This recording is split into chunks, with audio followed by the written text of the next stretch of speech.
బాపట్ల జిల్లా Repalle revenue registration మరియు స్టాంపులు శాఖ మంత్రి అనగానే సత్యప్రసాద్ ప్రెస్ మీట్.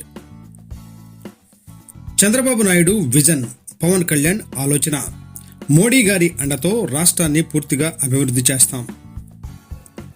2014-2019 మధ్యకాలంలో ఏ విధంగా అభివృద్ధి జరిగిందో అంతకంటే మిన్నగా 2024 నుంచి ఏర్పడిన కొత్త ప్రభుత్వం చంద్రబాబు నాయుడు ఆధ్వర్యంలో రాష్ట్రాన్ని త్వరగా అభివృద్ధి చేస్తాం. మోడీ అండతో రాష్ట్రాన్ని త్వరగా అభివృద్ధి చేస్తాం. ఇప్పుడున్న కలయికతో పోలవరం, అమరావతిలో త్వరగా అభివృద్ధి జరుగుతుంది. నిన్ననే చంద్రబాబు నాయుడు పోలవరం ప్రాజెక్టును సందర్శించి పూర్తి సమాచారాన్ని కేంద్ర ప్రభుత్వానికి నివేదించడం జరిగింది. పంచాయతీరాజ్ శాఖ మంత్రి పవన్ కళ్యాణ్ అండతో తీర ప్రాంతమైన రేపలను కూడా అభివృద్ధి చేస్తా. పంచాయతీరాజ్ శాఖ మంత్రి పవన్ కళ్యాణ్ రాకతో రాష్ట్రంలో ఉన్న వెనుకబడిన ప్రాంతాలు కూడా అభివృద్ధి చెందుతాయి. జగన్మోహన్ రెడ్డికి విలాసవంతమైన భవనాల పిచ్చి ఉంది. భీమిలి ప్రాంతంలో ఉన్న పర్యాటక కేంద్రాలను కొల్లగొట్టి ఋషికొండను అభివృద్ధి చేశామని చెప్పారు. ఋషికొండపై ఆ పార్టీ నాయకులకే సరైన అభిప్రాయం లేదు. ఋషికొండను ధ్వంసం చేసి ప్రజాధనాన్ని వృధా చేశారు. ప్రభుత్వ భవనం కట్టాలంటే నియమ నిబంధనలు ఉంటాయి. కృష్ణా జిల్లాలోని అగ్రిగోల్డ్కు సంబంధించిన భూములను మాజీ మంత్రి జోగి రమేష్ వారి కొడుకు బంధువులు భూ హక్కు పత్రాలు మార్చారని అభియోగం వచ్చింది. వాటిపై కూడా పూర్తిగా విచారణ చేపడతాం. తప్పు చేసిన అధికారులపై కూడా చర్యలు తీసుకుంటాం. వరుసగా 3 సార్లు గెలిపించిన నా నియోజకవర్గ రేపల్లె ప్రజలకు రుణపడి ఉంటా. 2014లో జరిగిన ఎన్నికల్లో కూడా నన్ను నమ్మి ఈ ప్రాంత ప్రజలు గెలిపించారు. రేపల్లె ప్రాంత ప్రజలు నాకు హ్యాట్రిక్ విజయం సాధించారు.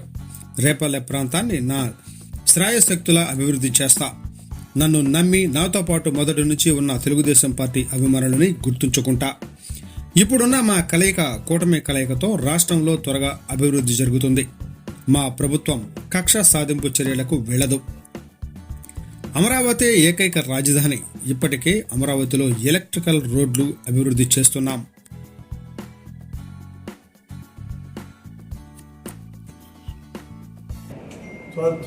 సత్వరంగా పూర్తి చేస్తాం.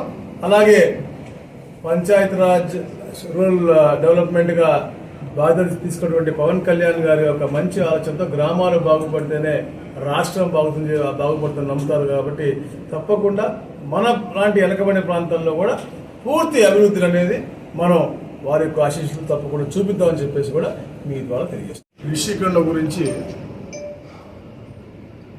అడిగారు. భీమిలిలో అద్భుతమైనటువంటి టూరిజం స్పాట్గా ఉన్న ప్రాంతాలన్నింటి కూడా కుల్లగొట్టి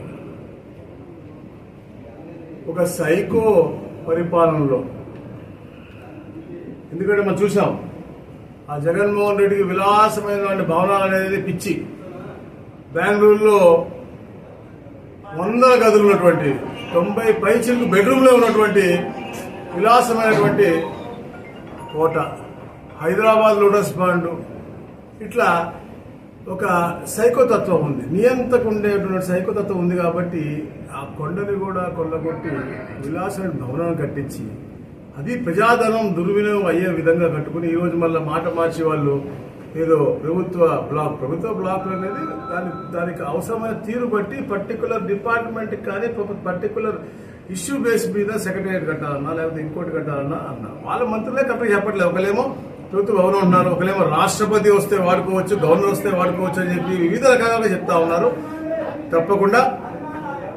తప్పకుండా దానిపైన ఇలాంటి చర్య తీసుకుంటే పేదలకు మంచి జరుగుతుంది. తప్పకుండా అది కూడా తీసుకుంటాం. ఏదైతే జగన్మోహన్ రెడ్డి యొక్క ప్రజాధన దుర్వినియోగాన్ని అరికట్టి ప్రజలకి మంచి జరిగే విధంగా దాన్ని కూడా మేము చేస్తాం. అలాగే ఏదైతే ఈరోజు పేపర్లో వచ్చినటువంటి మీ అగ్రిగోల్డ్ స్కామ్ గురించి తమను అడిగారో అది కూడా తప్పకుండా ఈరోజే మీటింగ్లో ఎంక్వైరీ చేసి, ఎందుకంటే అగ్రిగోల్డ్ చెందిన స్థలం కృష్ణా జిల్లాలో మాజీ మంత్రి జోగి రమేష్ గారి కుటుంబం, వారి పుత్రుడు, అలాగే వారి యొక్క బంధువులు కాజేసి దాని యొక్క ఓనర్షిప్ పత్రాలని, అంటే భూ హక్కుదారుడి యొక్క పత్రాలని మార్చారని చెప్పేసి కూడా పేపర్లు రావడం జరిగింది. తప్పకుండా దానిపై అధ్యయనం చేసి, ఎందుకంటే హక్కు పత్రాలు మార్చాలి అంటే తప్పకుండా దానికి ఒక ప్రాసెస్ ఉంటుంది. ఆ ప్రాసెస్లో ఏ అధికారి కూడా, అంటే పొలిటికల్ లీడర్ అవ్వచ్చు, అలాగే అధికారి అవ్వచ్చు, ఎవరు తప్పు చేసినా కూడా క్షమించేది లేదు. తప్పకుండా వారిని కూడా తగిన శిక్ష వచ్చే విధంగానే ఈ నూతన ప్రభుత్వం అనేది ఎప్పుడు కక్ష సాధింపు చేయదు. కానీ తప్పు జరుగుంటే తప్పకుండా అది అరికట్టి ఎవరైతే తప్పు చేశారో అది అధికారం అవ్వచ్చు, పొలిటికల్ అవ్వచ్చు, వారికి మాత్రం తప్పకుండా శిక్ష పడే విధంగా మాత్రం తప్పకుండా ముందుకు వెళ్తుంది. ఒక మంచి పరిపాలన ఇవ్వాల లక్ష్యంతోనే మేము ముందుకు వెళ్తాం. గౌరవ ముఖ్యమంత్రి గారు శ్రీ నారా చంద్రబాబు నాయుడు గారు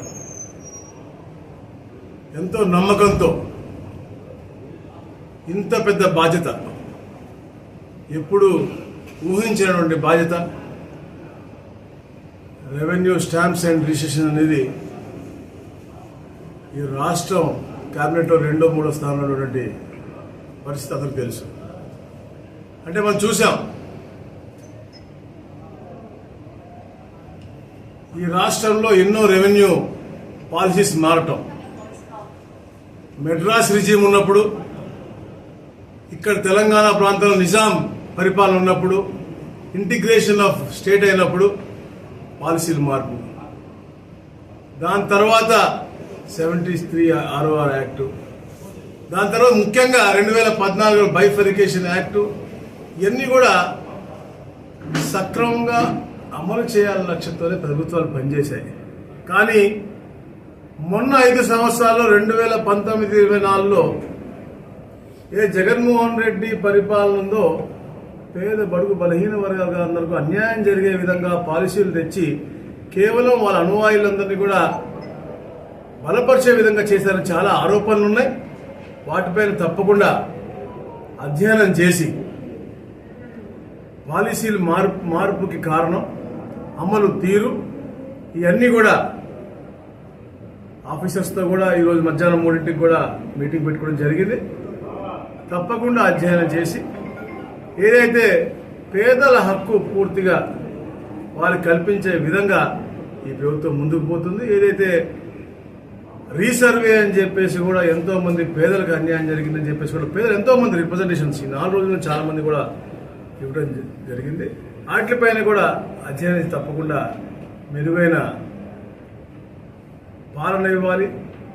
ఏదైతే చంద్రబాబు నాయుడు గారు ఈ పరిపాలించే రాబోయే రోజుల్లో ఒక సువర్ణ అధ్యాయంగా, ఎందుకంటే రాష్ట్రంలో రాజధానితో నిర్మాణంతో పాటు పలు అభివృద్ధి పనులన్నీ ఏది కుంటపడినాయి అవన్నీ కూడా సత్వరంగా పూర్తి చేసి ఒక మంచి హిస్టరీలో, అంటే చరిత్రలోనే నిలిచిపోయే ముఖ్యమంత్రిగా చంద్రబాబు నాయుడు గారు కాబోతా ఉన్నారు. కాబట్టి వారి క్యాబినెట్లో నాకు స్థానం కలపడం, అది కూడా మన రేపల నుంచి నేను ప్రాతినిధ్యం వహించడం, మన రేపల కుటుంబ సభ్యులందరూ కూడా చాలా హర్షణీయం. తప్పకుండా నా గొంతులో ఉన్నంత వరకు కూడా రేపల అభివృద్ధి కోసం నేను చేయగలిగింది పూర్తిగా చేస్తానని కూడా తెలియజేసుకుంటా ఉన్నాను.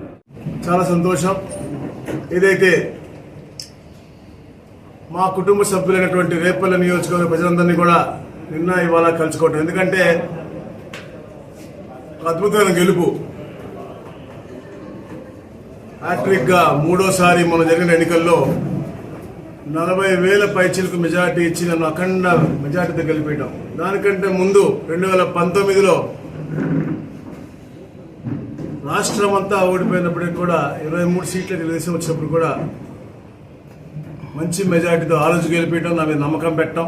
తప్పకుండా తెలుగుదేశం పార్టీ మళ్ళా హయాంలోకి వస్తుంది, ప్రభుత్వంలోకి వస్తే తప్పకుండా ఈ ప్రాంత అభివృద్ధి మళ్ళా ఏదైతే కుంటపడిందో 2019లో అది మళ్ళా పునర్నిర్మాణం చేయగలం, మళ్ళా ముందుకు తీసుకెళ్ళిన లక్ష్యంతో ఎప్పుడు నా వెంటే ఉంటూ ఎప్పుడు కూడా ఈ ప్రాంత అభివృద్ధి కోసం, ఈ ప్రాంతంలో ఉన్నటువంటి ప్రజల శ్రేయస్సు కోసం ఉన్నటువంటి మా తెలుగుదేశం కార్యకర్తలకు కూడా ప్రత్యేకంగా నా యొక్క కృతజ్ఞతలు అభినందనలు తెలియజేసుకుంటా ఉన్నాను.